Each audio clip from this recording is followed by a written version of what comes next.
मुख्यमंत्री माझी लाडकी बहीण योजनेचा जुलै हप्त्याची तारीख ही ठरलेली असून याचं निवेदन आदिती तटकरे महिला व बाल विकास मंत्री यांनी दिलेले आहेत। याची सविस्तर माहिती आता आपण समजून घेऊया। तर लाडक्या बहिणींना जुलै महिन्याचा हप्ता हा रक्षाबंधनाची भेट म्हणून दिला जाणार आहे।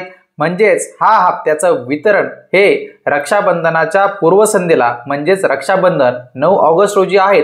तर त्यापूर्वी या हप्त्याचं वितरण हे सुरू होणार असून रक्षाबंधनापर्यंत सर्व महिलांच्या खात्यावरती ह्या लाडकी बहीण योजनेचा हप्ता हा वितरित केला जाणार आहे, अशी माहिती महाराष्ट्राच्या महिला व बाल विकास मंत्री यांनी फेसबुक पोस्ट माध्यमातून दिलेली आहे। तर या पोस्टमध्ये काय सांगतायत तेही आपण समजून घेऊया। काही सन्मान निधी आहे मुख्यमंत्री माझी लाडकी बहीण योजनेचा, तो 1500 रुपये हा लाडक्या बहिणींच्या खात्यावरती रक्षाबंधनाच्या पूर्वसंध्येत सर्व पात्र लाडक्या बहिणींच्या बँक खात्यात सन्मान निधीची रक्कम ही थेट लाभ हस्तांतरणाद्वारे जमा करण्यात येईल, असं या पोस्टच्या माध्यमातून सांगण्यात आलेलं आहे। तर मुख्यमंत्री माझी लाडकी बहीण योजनेचा जो काही हप्ता आहे तो 9 ऑगस्ट पूर्वी सर्व लाडक्या बहिणींच्या खात्यावरती जमा केला जाणार आहे।